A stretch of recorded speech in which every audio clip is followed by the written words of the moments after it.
So here we are, a little later than planned, but now I get to dive back into Horizon Zero Dawn one more time, ahead of the new adventure landing on the PS5 next year in Forbidden West. It is the answer to the question often asked in many of my videos comments, and it's often answered at the same time by some.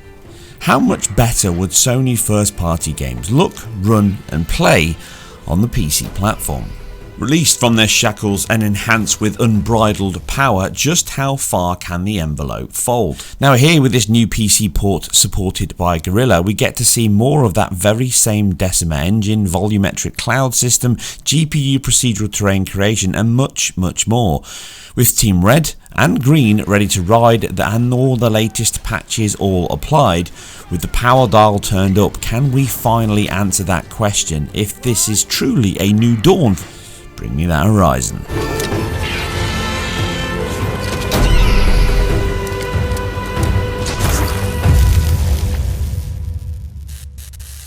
Now, hard to believe it was over 3 years ago this launched on the PS4, and as one of, if not the biggest, then brand spanking new PS4 Pro releases. I covered the beauty, the performance and the technology back then in great depth. But here on this newest release and the newest platform, Decima is back again. And it is the most prolific of Sony's first party engines, with it being used to power the slasher game movie hybrid in Until Dawn by Supermassive, both 2D and 3D in the Rush of Blood VR ride, and then it made its biggest splash of all with Hideo Kojima's Death Stranding, which landed on PC earlier this month, complete with Nvidia sponsored DLSS, which really improved performance. But that was an enhanced engine, and some of the subjects I'll touch in this video were improved in that version, and obviously Hideo Kojima's own teams, the Kojima team, have effectively improved that overall. So do not draw too many parallels between the two, because there's been quite a few years worth of substantial development both from Guerrilla themselves and obviously Kojima Productions themselves. Now sadly, the DLS solutions and the benefits are not present here, and that is understandable, but a wealth of options and enhancements are, which require a lengthy system inspection to create the configuration and shaders appropriate to your hardware ahead of heading out on the road. Obviously this all comes down to a lot of the GPU calculations the engine does, and a lot of runtime calculations, which keeps the game relatively small on the consoles anyway. It's much bigger here on the PC due to improved texture assets and other areas that have been enhanced. Now, as an older game, this port has now benefited from dual development with Death Stranding. Obviously, it would have had some elements of that, but the Decima engine itself was always a multi-platform engine, even before its title, with Gorilla always supporting a PC build from the start, Windows compatible no less. Now this would have made this port easier, but remember, a development PC, like a development console, is not the same as a consumer one. As such, some things will never work as well on PC as consoles, and being a first party title, it will have been heavily geared to maximising the PS4 hardware and APIs to squeeze as much from that almost 10-year-old hardware now. Now, unlike Death Stranding, which is a beautiful game, this has a much broader, denser and collectively more stressful world, characters and throughput than Hideo's DHL simulator. Many elements that work in favour of the consoles come from that fixed GPU specs and 8 ACE, the async compute engines, the command queues that enable granular async compute shader functions to maximise the compute units when rendering or rasterising bubbles occur. 64 per cycle in fact. Now as such, the entire world is generated on the GPU procedurally rather than artist placing them. Now these follow a rulebook by the designers, so rivers flow and appropriate fauna is placed near relevant areas, and all basically drawn in artistically by huge brushes by the artists when they create the world, and then this is then mapped over to geometric and data driven for the game to render on the fly. A lot of the processes and design around the engine is driven by the UMA heterogeneous memory system, unified GDR pool, onion and garlic bus, GPU snooping and all those elements that come from that fixed console hardware. This tight coupling of the hardware means back in 2015 circa, when the team would have jumped headlong into using every ounce of this to keep quality, density and performance as high as they did. What does all of this mean for the PC release then? Well, simply that as ports go, this has had quite a bit of bespoke functionality not normally associated with your common or garden multi-platform port. Not only is hardware now a spectrum, no, not that 48K variety, but instead a wealth of PC cards, CPUs, memory and allocations across the board. Means that all of that unified RAM, that cache snooping and ease of compute shaders has now gone possibly, or is far more abstracted and much slower. As is often the case though with PC, brute force can tackle some of this, and as such it should be no surprise at all to know that you need a PC of higher specs than the console to achieve similar results. Now that's nicely tested here with the original option that matches the PS4 and Pro perfectly. Let me give a little bit of backstory to why this happens on PC and what the differences are. You see, the Decima engine is very async compute heavy and thus requires lockstepping and syncing with the CPU. They moved away from any pre-computation on a visibility data model and moved to a real-time solution within the engine at runtime, as I've just mentioned about that GPU procedural terrain creation. For culling alone, they created a split geometry system called static scene with the older CPU-driven dynamic objects running in parallel. The sheer amount of meshes in the game at any one time means they use a mesh tree hierarchy to manage both LOD, and this mix of high static geometry running on the GPU is one of the limits on PC, without huge recoding of the engine. You can see this limit in the benchmark as it runs with dynamic objects popping in very late. This is compounded by the fact that procedural world generation is also running on the GPU from tiles of that data structure that derive a procedural but predictable world of fauna, rocks, trees, rivers and so on. Both of these elements are all hard-coded to 64 wavefronts, as this is what the PS4 is maxed at and the Pro, and they have multiple sync or wait points for the job back to the CPU. Now, unlike rendering work, which is largely abstracted away from the engine and split up over the shader units, compute and specifically data shared compute means these atomics can cause obvious hiccups if you stall often enough at points. Now, the PS4's heterogeneous memory setup also helps here, as a single pool of RAM is used for data and the cache snooping and memory sharing reduce size, complexity, bandwidth and stalling. Now on PC, this all has to reside in system RAM and VRAM, which eats up more space and bandwidth. We can see the GPU occupancy can be idle in the command queue on both of these cards, and yet we still run under the target frame rate of 60. Now, by dropping the resolution, it can help here, as it then has less pixel work to do in the time remaining from compute, and 60 FPS is achieved. Now, this doesn't happen all the time. Certainly these denser areas with people, this is where it kind of stands out.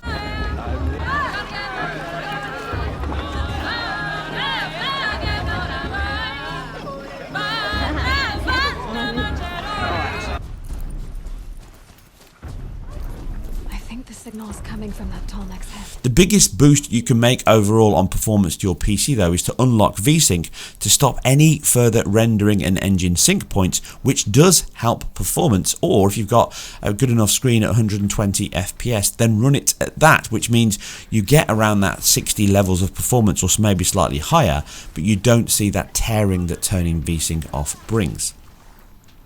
Now, the long and short of all this is when running at 4K, even on my 2070 and 5600 XT here, which are both far more powerful than what's on the Pro, the performance is still 30 FPS largely. But remember, this is at max settings, which has much higher textures, pixel levels, geometry sampling and volumetrics, mostly in the clouds, which is much higher than on the Pro, and I'll cover that in a moment.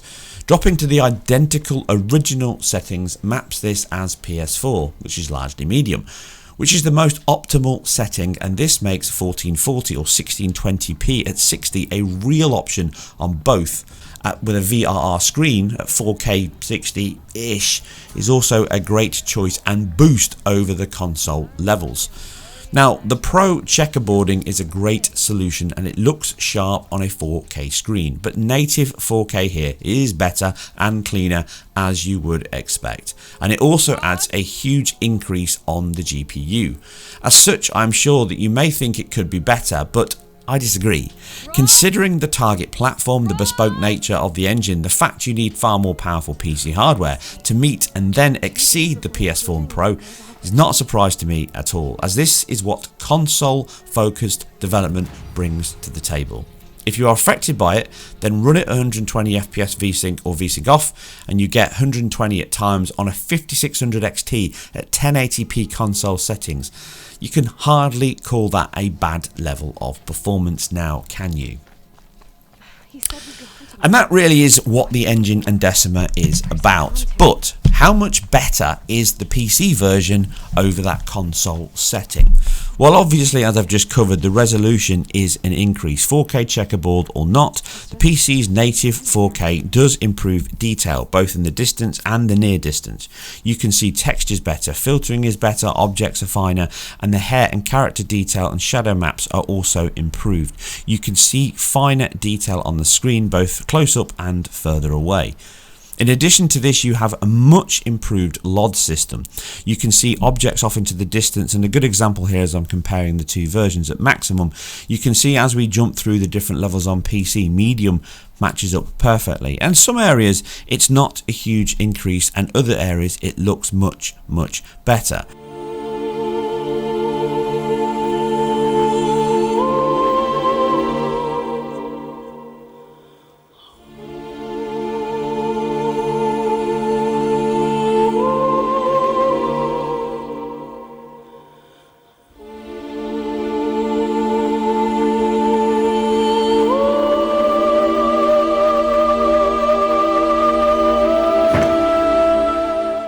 Now, this is exactly what optimization does. Now, for example, as I pause it here, you can see this little torch on the PS4 is actually a classic billboard. It's a sprite stuck there that's not a real geometric object. But you can see on the PC, it's drawing that geometric object, which you see later on when we move closer to it in that hierarchy tree when the LOD is switched over. But on top of that, look at the additional details and texture quality on the snow, the shadow maps, the additional quality in the background, the higher amount of geometric trees rather than billboards. All of those areas add a huge amount of load to the GPU. This is exactly what optimization does. All of those trees, all of that objects, all of that additional triangle count means that the GPU is doing far more work. Even though you can't visibly see a huge amount there, it's being pushed much harder than console. You can see walking towards the town here, as I zoom in on this little area there, so look at the tower that I circle. All the details, the trees, the foreground on the side, it's already drawn on PC, but it takes all this time before it pops in or blends in, it dithers into view on the Pro. Now, you're not really going to notice all this, but that doesn't mean it's not there. And all of this takes an impact on performance, and that's why going back to those medium settings is the best bang for buck, because you get almost the same level of quality unless you're staring and comparing, but you get much better performance.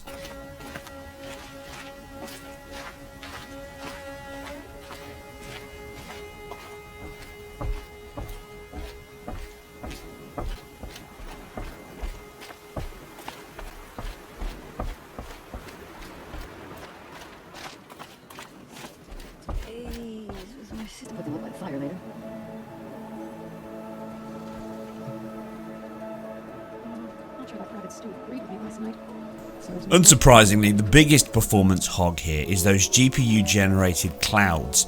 This is the Nubis system that was generated for this particular game and uses Perlin noise samples, in scattering, out scattering and volumetrics to give a much denser and more realistic view of cloud simulation. I covered this more in my original analysis, but you can see the link below to the full discussion from Guerrilla Games and all the other ones that I've used as reference points here in this video. I'm not going to recover that again.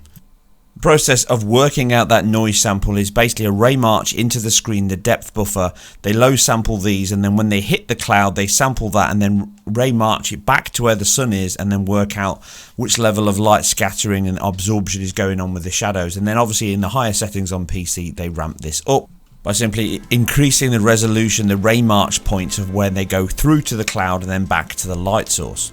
That medium ground is the best optimized level of what you should really run the game at, but obviously you can ramp it up higher, and going from that to ultra, and high doesn't seem that much different from ultra to be fair, but it improves that inner and outer scattering, that light modeling and the density of the clouds, and the sheer quantity and volume of those clouds that ever come in at any one time.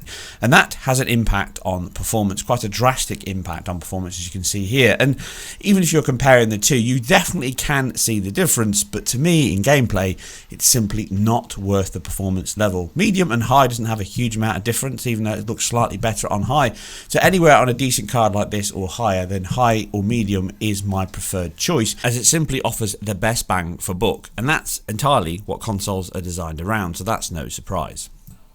Other options in the menu have a similar level of performance impact, albeit minor. Shadows can have a slight improvement in terms of the sharpness of shadow quality, both near and far distance on the shadow cascades, but again, in my opinion, medium is the best ideal. You can see the Pro here on the left and the PC's highest on the right. It's sharper, but is it a better shadow, and it isn't worth the performance cost? It's minor, but it's there. And then the biggest one that I would definitely leave at the highest level on a decent PC is that LOD system. It can have and enhance the hiccups and the jittering in terms of those points where it's loading in new tiled sectors, in terms of streaming in the new assets and getting rid of the rest. But generally, the performance improvements and the quality improvements in terms of that pop-in is better on the PC's highest than it is on the consoles, and you can get away with it on a decent level PC spec.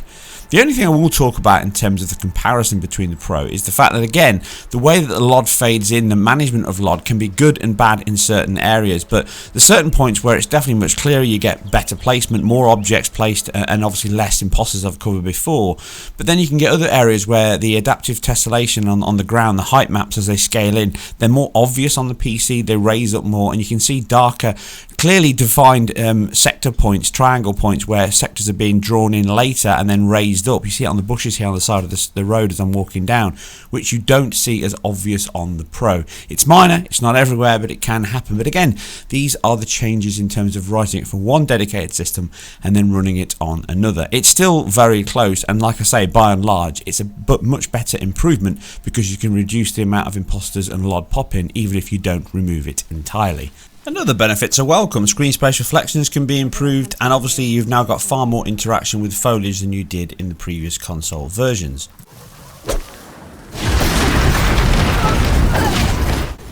And when it comes down to performance, the two cards are very, very close. At most resolutions, they're almost identical. The 2070 is slightly better. It's over average. It's a slightly better performing card, as you would expect. But it's in resolution where it really wins, due to the fact it's got more VRAM. The 5600 can't run above 3200 by 1800. The 4K version, it will run at 30 FPS, but you'll get issues with mip-map loading and low quality textures. But the performance levels at 1440p are pretty much identical. It's close to 60, but as you can see, heavy combat sections, it can hover, higher around that high 48s, low 50s, and that's not great feeling on if you're playing as mouse. Control, you can get away with it. VRR screen, it's much better. But like I said earlier, if you uncap the frame rate, or you cap the frame rate to 60 outside of the game itself, which is where the issues lie, then it can hold 60 much better. The best benefit is to run at 120 FPS and let it run at as fast as it possibly can, which both cards can hover at 1440p between the 80s and 100s, even higher than that at some points in the quieter areas, and that makes a very smooth performance. But there are areas the team should spend some time on. They can certainly improve the VSync issues by fixing the in-game VSync so it's more consistent and doesn't cause these kind of stalls that slow down the performance. They can improve the texture filtering by ramping that up and not having to do that outside of the driver panel, which does give you better filtering overall, but obviously that decreases bandwidth, and again you come back to that area of the GPU card. So there are things they can improve, but aside a complete rewrite of core elements of the engine and that compute use, you have to keep front and center that PC doesn't have the same kind of constructions and availability that consoles have. So there is a cost in terms of that split pools of RAM, PCI Express, and this game really benefits from PCI Express 4.0, so make sure you've got all the settings right on there. So it's bandwidth bound, it's VRAM bound, and that's the biggest hiccup and issue you will find on this game running on lower cards and lower levels of VRAM. But overall, it's a good port and a good starting point for Sony. They're not going to invest a huge amount of work for the whole team for Grudder to rewrite this. The ROI is just not there. They're testing the waters to see whether there's a market for it. I think Horizon sales have proven there is, and I'm sure with the Decima engine being improved so much from Death Stranding and the Kojima team, other games will benefit that come to PC later that use the benefits they've delivered, and certainly what the team directly are working on for Forbidden West. And this is probably an idea of what could come to PS5 come next year, maybe in a brand new release, a re-release, 60 FPS, some other enhancements to bring it close to this PC version, or maybe Sony want to push the boat out and put a patch out there just to improve the marketplace. I don't know, both options are viable. It just waits and see what they would actually end up doing, but a new sale wouldn't surprise me to drum up business again ahead of Horizon Forbidden West landing. And you know what, above all else, it's one of the most beautiful and well put together, artistically stylized and technically accomplished titles of this generation.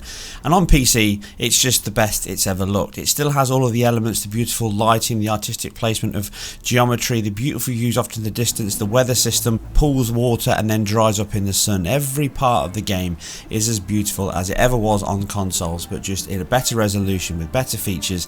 And that can't really be ignored when it's never been possible to play these kind of games on anything other than a PlayStation console.